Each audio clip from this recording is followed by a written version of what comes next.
Hello dear students, क्या question given है? Let m and n be two positive integers greater than 1। m और n क्या है? Positive integers है और साथ में क्या है? m और n ग्रेटर देन 1 है। If this limit is equal to minus E by two then the value of m by n। क्या फाइंड करना है? m बाई n फाइंड करना है आप लोग को, है ना। लिमिट तो मैंने यहाँ लिखी जो अपनों को दे रखी है।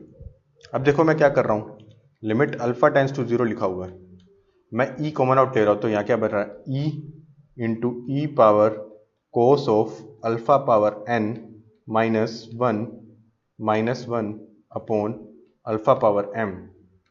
ये क्या है? माइनस ई बाई टू के इक्वल है ना। अब अल्फा जब जीरो को अप्रोच कर रहा है तो ये क्या बन रहा है? Cos alpha power N minus one. जब अल्फा जीरो को अप्रोच कर रहा है तो ये जीरो को अप्रोच कर रहा है ना, बिल्कुल। तो e power zero, zero by zero की फॉर्म तो दिख ही रही है अपनों को। तो कर क्या रहे हैं अपन? अगर मेरे को ये वाली चीज पता हो, क्या चीज? Limit x tends to zero A power X minus one upon X. ये क्या होता है? एल एन ए होता है। ये प्रॉपर्टी पता होनी चाहिए। तो उसी हिसाब से limit x tends to zero A power f x minus one upon f x क्या होता है? एल एन ए होता है। कब?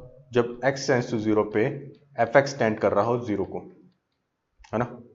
तो मैं क्या कर रहा हूं, इसमें एक मैनिपुलेशन कर रहा हूं कि यहां पर limit alpha tends to zero लिख लिया मैंने, ई का ई लिख लिया, e power cos alpha power N minus one लिखा हुआ है, minus one upon alpha power m is equal to minus E by two लिखा हुआ है।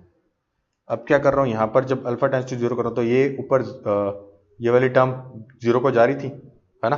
तो इस फॉर्म में आ रहे हैं अपन a power f x minus one.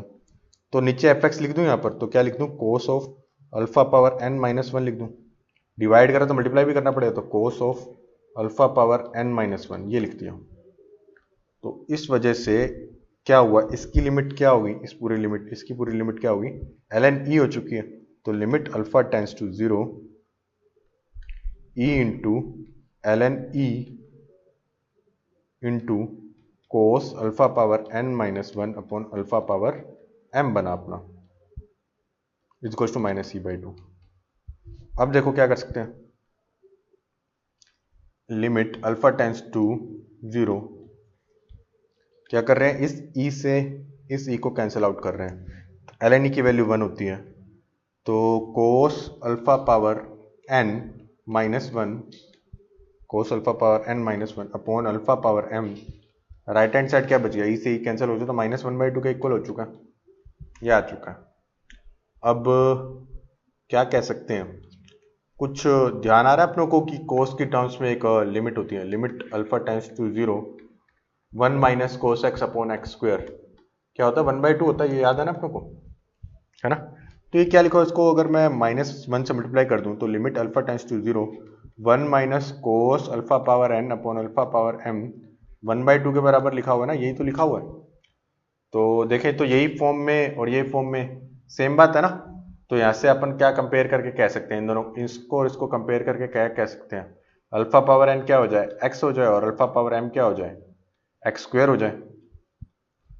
X क्या है? अल्फा पावर एन, यहां पुट कर रहा हूं अल्फा पावर एन का स्क्वायर, तो alpha power two n, alpha power m is equal to alpha power two n, तो m is equal to two two. Required क्या था अपनों को? रिक्वायर्ड क्या था? एम बाय एन रिक्वायर्ड था। तो यहां से m बाय एन क्या आ जाएगा? m by n, so m by n is equal to two, so that is our solution. Thank you.